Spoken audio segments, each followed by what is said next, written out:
अध्याय के 14 पद से लेकर 23 पद तक।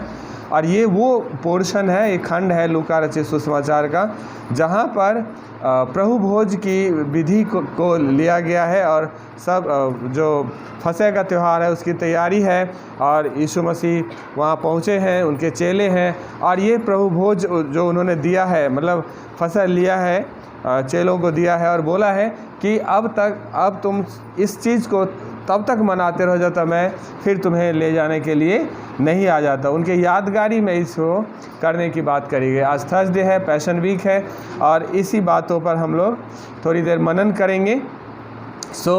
इसको अलग अलग खंडों में हमने लिया है, लेकिन जो पहली पॉइंट हमारा जो है वो 14 से 16 तक है, जिसमें हम लोग ये देखेंगे कि यीशु मसीह हमारे साथ संगति करने की बहुत लालसा रखता है हमेशा। ये नहीं है कि उसी टाइम की बात है, आज भी और अब तक भी यीशु मसीह की इच्छा है कि वो हमारे साथ संगति रहे। और बहुत सारी इस पर बात है। यीशु ने कहा कि मैं तुझ में और तू मुझ में बना रहे, इसे करे बहुत सारी बातें हैं, मैं अभी आपको बताऊँगा। अगर आप 15 पद को देखेंगे तो वहाँ इस तरह से लिखा है कि उन्होंने उससे कहा कि मुझे बड़ी लालसा थी कि दुख भोगने से पहले यह फसह तुम्हारे साथ खाऊं। लालसा शब्द का इस्तेमाल हुआ है बहुत, जो इंग्लिश में वर्ड है वो लिखा है अर्नेस्टली डिज़ायर्ड। बहुत ज़्यादा इच्छा, अंदर से हार्डली इच्छा थी उनको खाने की। और जब हम यूहन्ना रचित सुसमाचार के 15 अध्याय को पढ़ते हैं तो उसमें 5वें पद में लिखा है कि मैं दाख लेता हूँ और तुम डालियाँ हो, और जो मुझ में बना रहता है और मैं उसमें, वह बहुत फलता है, क्योंकि मुझसे अलग होकर तुम कुछ भी नहीं कर सकते। यहाँ यीशु मसीह ने उस घनिष्ठ संबंध की बात करी है, उस लालसा जो फेलोशिप है उसकी बात करी है कि मैं दाख लेता हूँ और तुम क्या हो, डाली हो। दाख लता एक, मान लीजिए एक पेड़ है और पेड़ की डाली है। पेड़ का शोभा डाली से है और डाली की जीवन पेड़ से है। अगर डाली को पेड़ से अलग कर दिया जाएगा तो डाली सूख जाएगा, कोई फल नहीं रहेगा, वो फिर फेंक दिया जाएगा और जलाने के ही काम आ सकता है और उसका कोई काम नहीं हो सकता है। लेकिन जब तक वो डाली उस पेड़ में लगा हुआ है तब तक वो डाली फलेगा, हरा रहेगा, जीवित रहेगा, और उसमें जीवन बना रहेगा। और उसमें क्या बना रहेगा? जीवन बना रहेगा। एक घनिष्ठ संबंध की बात करी गई है। और फिर यीशु मसीह जब प्रार्थना करते हैं अपने लिए, चेलों के लिए और विश्वासियों के लिए, जो आपके यूहन्ना रचित सुसमाचार 17 अध्याय में देखेंगे 24 से 26 पद, वहाँ इस तरह से लिखा है, हे पिता, मैं चाहता हूँ कि जिन्हें तूने मुझे दिया है, जहाँ मैं हूँ वहाँ वो भी मेरे साथ हों, कि वे मेरी उस महिमा को देखें जो तूने मुझे दी है, क्योंकि तूने जगत की उत्पत्ति से पहले मुझसे प्रेम रखा है। यहाँ भी एक घनिष्ठ प्रेम की बात करी गई है, जहाँ प्रभु से यीशु मसीह ने प्रार्थना किया, परमेश्वर से प्रार्थना किया है कि जिन्हें तूने मुझे दिया है, अर्थात हम विश्वासी दिया है, वहाँ वे भी मेरे साथ हों कि वो मेरी महिमा को देखें।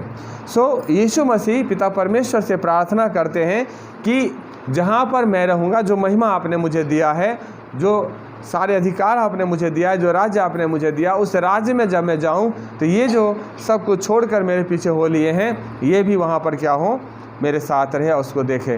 प्रभु की ये इच्छा है कि जहाँ मैं रहूँ वहाँ जो विश्वासी हैं, जो सब कुछ छोड़कर उनके पीछे चलाए, जो चेले हैं, वो भी उनके साथ क्या करें, वहाँ पर रहें। और आगे कहते हैं, हे धार्मिक पिता, संसार ने मुझे नहीं जाना, परंतु मैंने तुझे जाना, और इन्होंने भी जाना कि तूने ही मुझे भेजा है, और मैंने तेरा नाम उन पर जताया और बताता रहूँगा कि जो प्रेम तुझको मुझसे था वह उनमें रहे और मैं उनमें रहूं। क्या है कि वो उनमें रहे और मैं उनमें रहूं, है ना। और यहाँ पर भी परमेश्वर को धार्मिक पिता के रूप में बोला है, और आगे बताया है कि आपने जो मुझे भेजा है, ये इन लोगों ने समझ लिया है कि आपने भेजा है। एक विश्वासी जीवन में हमें ये जानना बहुत ज़्यादा ज़रूरी है कि यीशु मसीह एक ही टाइम में पूरे का पूरे मनुष्य हैं और पूरे का पूरे परमेश्वर हैं। और हमें ये भी जानना है कि पिता परमेश्वर ने उन्हें हमारे पास भेजा है, परमेश्वर ने उन्हें हमारे पास भेजा है। सो एक घनिष्ठ संबंध की, एक बड़े ही घनिष्ठ संबंध की बात हुआ है जो यीशु मसीह ने इस बात को दर्शाया है। दूसरी बात अगर देखेंगे तो यीशु मसीह ने पूरी तरह से हमारे और आपके लिए अपने आप को उड़ेल दिया है, या यूँ कहें कि क्रूस पर अपना जान देकर हमारे लिए सब कुछ को उन्होंने क्या कर दिया है, पूरा कर दिया। यीशु मसीह ने अपने आप को पूरी तरह से क्रूस पर हमारे और आपके लिए दे दिया है, हमारे और आपके लिए दे दिया है, जो 17 से 20 तक लिखा है। और तब उसने कहा, उसने कटोरा लेकर धन्यवाद किया और कहा कि इसको लो और आपस में बांट लो, इसको लो और आपस में क्या करो, बांट लो, क्योंकि मैं तुमसे कहता हूँ कि जब तक परमेश्वर का राज्य न आए तब तक मैं दाखरस अब से कभी ना पीऊँगा। फिर उसने रोटी ली और धन्यवाद करके तोड़ी और उसको यह कहते हुए दी कि यह मेरी देह है जो तुम्हारे लिए दी जाती है, और मेरे स्मरण में यही किया करो। और दूसरी बात, इसी रीति से उसने बियारी के बाद कटोरा भी ये कहते हुए दिया कि यह कटोरा मेरे उस लहू का जो तुम्हारे लिए बहाया जाता है नई वाचा है। सो प्रभु भोज की जो विधि है जो उन्होंने दिया है, यहीं से शुरुआत किया। इससे पहले फसह का त्यौहार होता था, मंदिर में इकट्ठा होना होता था, बलिदान चढ़ाना होता था और बहुत सारी बात थी, लेकिन यीशु मसीह ने उसको चेंज करके ये किया कि जब तक मैं ना आऊँ तब तक तुम मेरी यादगारी में इसी चीज़ को मनाते रहो। और इसको और डिटेल में हम देखेंगे। सो यूहन्ना रचित सुसमाचार के जब 6ठे अध्याय को पढ़ते हैं तो वहाँ 53 से लेकर 57 तक वहाँ इस तरह से लिखा है कि यीशु ने उनसे कहा, मैं तुमसे सच सच कहता हूँ। कैसे कहता हूँ? सच सच कहता हूँ, मतलब पूरे प्रूफ के साथ, पूरी गारंटी के साथ, पूरे भरोसे के साथ कहता हूँ कि जब तक मनुष्य के पुत्र का मांस न खाओ और उसका लहू न पियो, उसमें तुम में जीवन नहीं। ये जो प्रभु भोज है, ये एक साधारण, आप जैसे और अन्य जातियों में देखते हैं कि आराधना हुआ, पूजा हुआ और उसके बाद प्रसाद दिया जाता है, ये वो प्रसाद नहीं है। ये ध्यान से सुन लीजिए, ये प्रसाद नहीं होता। ये वो चीज़ है कि आप मसीह में एक हो रहे हो, आप उसके देह में सहभागी हो रहे हो, आप उसके साथ एक हो रहे हो, और ना केवल मसीह यीशु में आप एक हो रहे हो, बल्कि यीशु के द्वारा आप पिता परमेश्वर में भी क्या हो रहे हैं, हम एक हो रहे हैं। इसीलिए लिखा है कि मनुष्य के पुत्र का जब तक हम मांस न खाएं, उसका लहू न पिए, तब तक हम में और आप में जीवन नहीं है। सो मांस और लहू का मतलब इस शरीर से नहीं है। मेरे प्रिय, ध्यान से समझ लीजिए, ये मत समझिए कि ये शरीर, बल्कि यूहन्ना रचित सुसमाचार को पढ़ेंगे तो क्या लिखा है कि आदि में वचन था। आदि में क्या था? और वचन देहधारी हुआ, है ना। वो वचन परमेश्वर के साथ था और वही वचन क्या हुआ? वचन देहधारी हुआ। सो मेरा और आपका जो शरीर है वो बेशक अलग है, लेकिन यीशु मसीह भी इस शरीर में आए, लेकिन उनका जो शरीर है वो वचन देहधारी हुआ है। हम वो वाला वचन नहीं है, हम वचन से नहीं आए, हम आदम से आए हैं। हम कहाँ से आए हैं? और यीशु मसीह कहाँ से आए हैं? पिता परमेश्वर से आए वचन के द्वारा। सो वचन देहधारी हुआ और तब वो मनुष्यों के बीच में, हमारे बीच में उसने क्या किया? डेरा। सो वो वचन, उसका जो शरीर है, ये मांस है, वो अगर बहुत बाइबल के विद्वान ये कहते हैं कि जो मांस यहाँ पर है वो परमेश्वर का वचन है, और उस वचन को हमें खाना है। बाइबल के पेज फाड़ के नहीं खाने, परमेश्वर के वचन को ज़्यादा से ज़्यादा पढ़िए, ज़्यादा से ज़्यादा मनन करिए, ज़्यादा से ज़्यादा सुनिए, यही है उस वचन को खाना। और लहू, जो बाइबल के विद्वान कहते हैं वो है कि पवित्र आत्मा कहा गया है, या यूँ कहें कि क्रूस पर जो यीशु का बलिदान हुआ, उसके शरीर से लहू बहा, उसमें हमें सहभागी होना, उसमें हमें क्या होना है? सहभागी। सो लिटरली ये मतलब नहीं है कि जैसे आप चिकन के मांस खाते हैं वो वाली मांस नहीं है। ये परमेश्वर का वचन है, उसके मांस को खाना और उसके लहू को पीना। और जब तक हम यीशु के मांस में और यीशु के लहू में हम सहभागी नहीं होंगे, तब तक हमें जीवन नहीं है, जीवन नहीं है। इसलिए हमें पूरी तैयारी से आना है। और लिखा है, जो मेरा मांस खाता है और मेरा लहू पीता है, अनंत जीवन उसी का है, और मैं अंतिम दिन उसे जिला उठाऊंगा। अंतिम दिन उसे क्या करूंगा? जैसे हम सो जाएंगे, यीशु अगर हमारे सोने से पहले तक नहीं आते तो हम इस दुनिया में फिर कब्र में सो जाएंगे, जिसका अपना विधि जैसा उस तरह से, और उसके बाद फिर जब यीशु आएंगे तो हमें फिर वहाँ से उठाएंगे। इसलिए हम जब उसके इस प्रभु भोज में शामिल होते हैं, उसके मांस उसके लहू में शामिल होते हैं, तो ये समझ लीजिए कि हम पूरी तरह से यीशु में एक हो जाते हैं। और जब यीशु में हम एक हो जाते हैं तो पिता परमेश्वर में हम क्या हो जाते हैं, एक हो जाते हैं। हमारी एक कीन फेलोशिप होता है, एक ऐसी संगति जो बहुत ही घनिष्ठ होता है। बहुत ही कैसी संगति होता है, घनिष्ठ संगति होती है। सो मेरा मांस, जो मेरा मांस खाता और मेरा लहू पीता है वह मुझ में स्थिर रहता है और मैं उसमें स्थिर रहता है ना। यीशु में वही स्थिर रह सकता है जो उसमें शामिल होगा, जो प्रभु भोज में क्या होगा, शामिल। क्योंकि यहाँ आप उस टेबल में शामिल होते हो, उस अनंत जीवन में प्रवेश करने के लिए मसीह के साथ एक मन होते हो, एक तन होते हो, उसके साथ एक हो जाते हो। इसलिए हमें इसको लेना बहुत ही ज़्यादा ज़रूरी होता है। सो जैसा जीवते पिता ने मुझे भेजा और मैं पिता के कारण जीवित हूँ, वैसा ही वह भी जो मुझे खाएगा मेरे कारण जीवित रहेगा। मेरे कारण क्या होगा।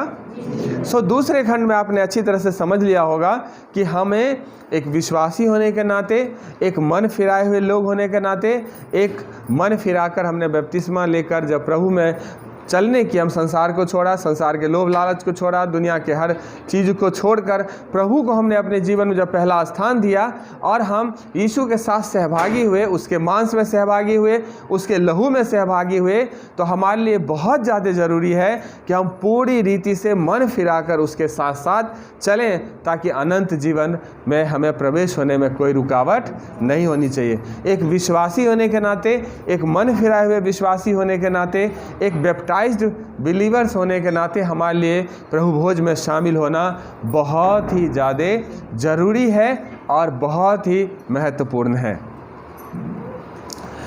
तीसरा जो खंड है, जो 21 से लेकर 23 तक है, कि प्रभु हमारा जलन रखने वाला प्रभु है।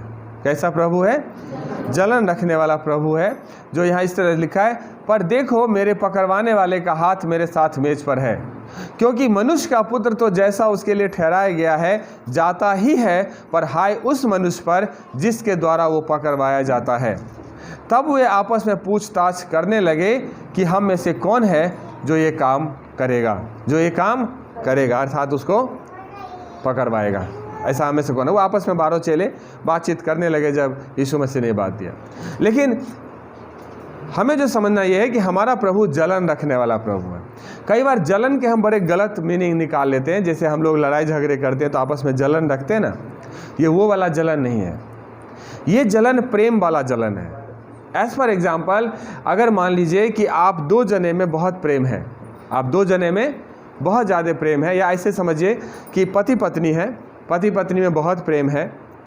पति के रहते हुए अगर उसके पत्नी को कोई दूसरा घूरे तो पति के ऊपर कुछ रिएक्शन होगा? बताइए, रिएक्शन होगा?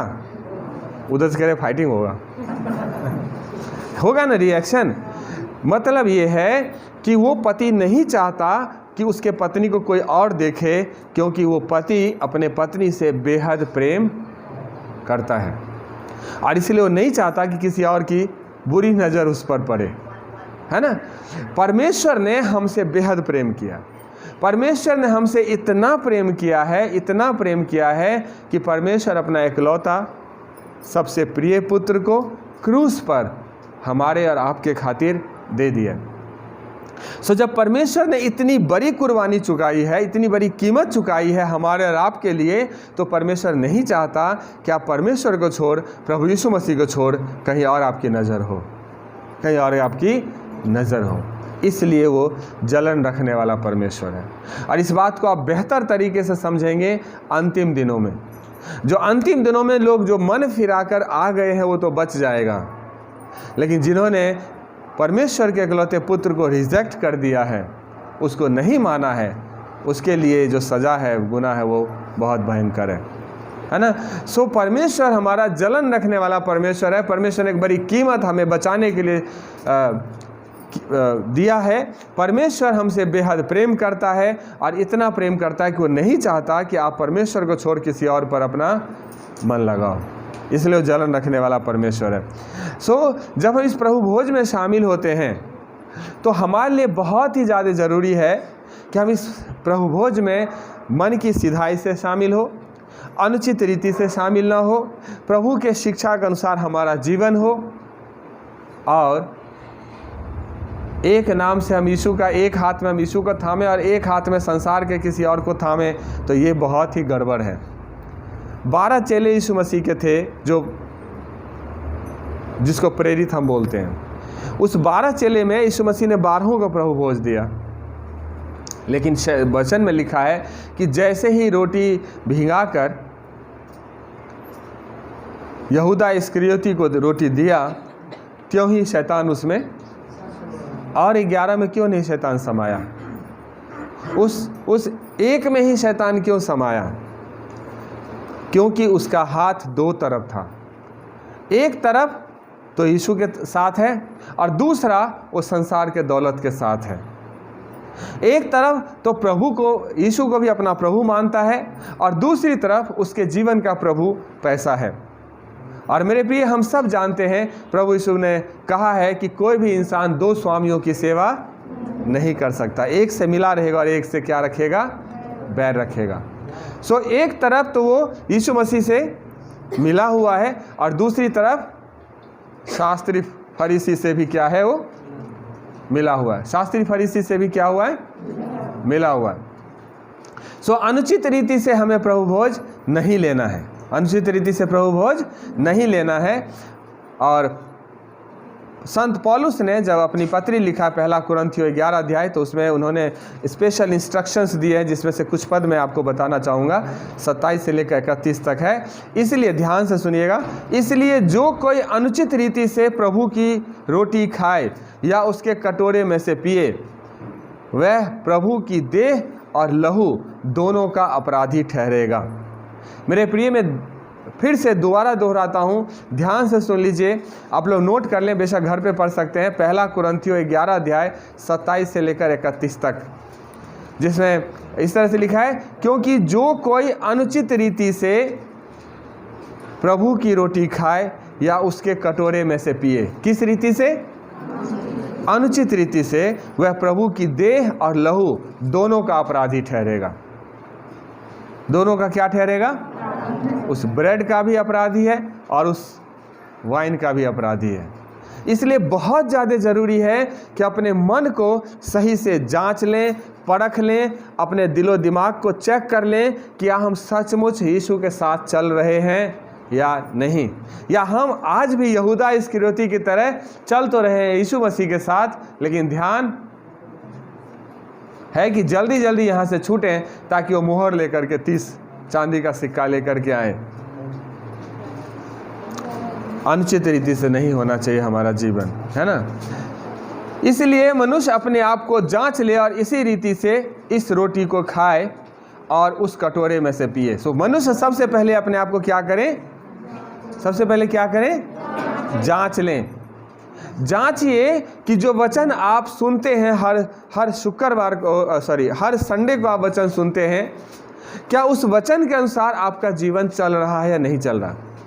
मैं ये तो नहीं आपसे उम्मीद करता कि आप बिल्कुल परफेक्ट हो गए हैं, क्योंकि मैं भी उस परफेक्शन की तरफ दौड़ रहा हूँ, लेकिन मैं ये उम्मीद ज़रूर करूँगा आप लोगों से कि हर दिन अगर हम एक बुरी आदत को छोड़ते चले जाएं, हर दिन अगर हमें भय रहे परमेश्वर के वचन का, हर समय हमें डर रहे परमेश्वर के वचन का कि जो हम बोल रहे हैं, जो हम कर रहे हैं, जो हमारा चाल चलन है, उस पर हमारे पिता परमेश्वर की निगाह है, नज़र है, इसलिए हमें इन सब चीज़ों से बचना है और इन कामों से हमें मन फिराना है, तो निश्चित रूप से आप योग्य हैं इस प्रभु भोज में शामिल होने के। लेकिन लड़ते टाइम लड़ लिया, गाली देते टाइम गाली दे दिया, संसार वालों के साथ बैठ करके 2-2 हाथ कर ली, और चर्च में भी हम बड़े ही भक्ति के साथ बैठ जाएं, तो मैं नहीं सोचता कि उस प्रभु भोज में शामिल होने चाहिए। हमें अच्छी तरह से जांचना है, परखना है, और अनुचित रीति से हमें इसमें शामिल नहीं होना है। प्रेरित पौलुस कहते हैं कि इसी कारण, ध्यान सुनिएगा, इसी कारण तुम में से बहुत से निर्बल और रोगी हैं और बहुत से सो भी गए। अनुचित रीति से प्रभु भोज लेने के कारण तुम में से बहुत सारे लोग कमज़ोर है, निर्बल है, बहुत सारे रोगी है, रोगी मतलब बीमार हो गए, और बहुत सारे क्या हो गए, सो भी गए। सो गए का मतलब बीमारी में रहते हुए सो गए, चंगाई नहीं मिली उन्हें। चंगाई नहीं मिली, कारण क्या था? उनका जीवन प्रभु के साथ सही नहीं था, और अनुचित रीति से कहीं न कहीं इस प्रभु भोज में उन्होंने वो क्या हुए हैं, शामिल हुए हैं। सो यदि हम अपने आप को जांचते तो दंड नहीं पाते। सो इस प्रभु भोज में जब हम शामिल होते हैं, प्रभु के टेबल पे जब हम शामिल होते हैं, और अगर अपने आप को जांच के परख कर शामिल होंगे तो निश्चित रूप से दंड नहीं पाएंगे। लेकिन ये बहुत ही दुर्भाग्य है पूरे इंडिया के लिए, मैं कह सकता हूँ, या जिन जिन कलीसियाओं में मैंने देखा है, जिस दिन प्रभु भोज होता है बहुत सारे विश्वासी उसी दिन नज़र आते हैं, प्रभु भोज के दिन, बाकी दिन वो नज़र नहीं आते। शायद वो, मुझे लगता है, ऐसा सोचते हैं कि जैसे अन्य जातियों में होता है पूजा पाठ के बाद प्रसाद लेना, उसी तरह चलो हम भी आज फर्स्ट संडे है तो प्रसाद ले लें। परमेश्वर का वचन क्लियर शब्दों में कहता है, अपने आप को जांचो, परखो, अपना जीवन प्रभु के वचन के अनुसार जियाओ, संगति करो, और हर एक उस दुष्टता की युक्ति से अपने आप को क्या करो, अलग करो। नहीं तो बहुत निर्बल है, बहुत रोगी है, और बहुत प्रभु में क्या हो गए हैं, सो भी गए। इसलिए जांचना, परखना खुद को बहुत ही ज़्यादा क्या है, ज़रूरी है। सो फर्स्ट स्टेप मैंने बताया कि प्रभु हमसे एक घनिष्ठ संबंध की उम्मीद रखता है, और प्रभु पहला कदम उठाता है उसके लिए। दूसरी बात हमने बताया कि यीशु मसीह ने पूरी रीति से अपने आप को दे दिया, और वो हम सब के लिए आह्वान करता है कि हम उस प्रभु भोज में क्या हो, शामिल हो। उनकी इच्छा है कि उस प्रभु भोज में शामिल हो, उनकी बहुत हार्दिक इच्छा है। लेकिन तीसरी पॉइंट जो हमने बताया, उस भोज में शामिल होने के लिए उसको ट्रेडिशन मत समझिए। वो एक प्रथा नहीं है, वो घड़ी है, एक विश्वासी के जीवन का सबसे महत्वपूर्ण घड़ी है, जिसमें आप सारी बातों को छोड़कर प्रभु के साथ उस टेबल में शामिल होते हो, प्रभु के शरीर में शामिल होते हो, प्रभु के मांस में शामिल होते हो, प्रभु के लहू में शामिल होते हो। सो हमें पूरी रीति से मन फिराकर अपने मन को जांचना है, परखना है, प्रार्थना में लगे रहना है, और तब हमें इसमें क्या होना है, शामिल होना है। सो हमें अच्छी तरह से अपने आप को जांचना है, और हमें ये देखना है कि क्या हम इसके लायक हैं, उसमें शामिल होने के लायक, और हमारा एक अपना अच्छा संबंध यीशु के साथ बनाना है, यीशु के साथ एक अच्छा संबंध बनाना है, ताकि आने वाले दिनों में प्रभु आपको आशीषित करे। और जैसा वचन में लिखा है कि यीशु में शामिल होने से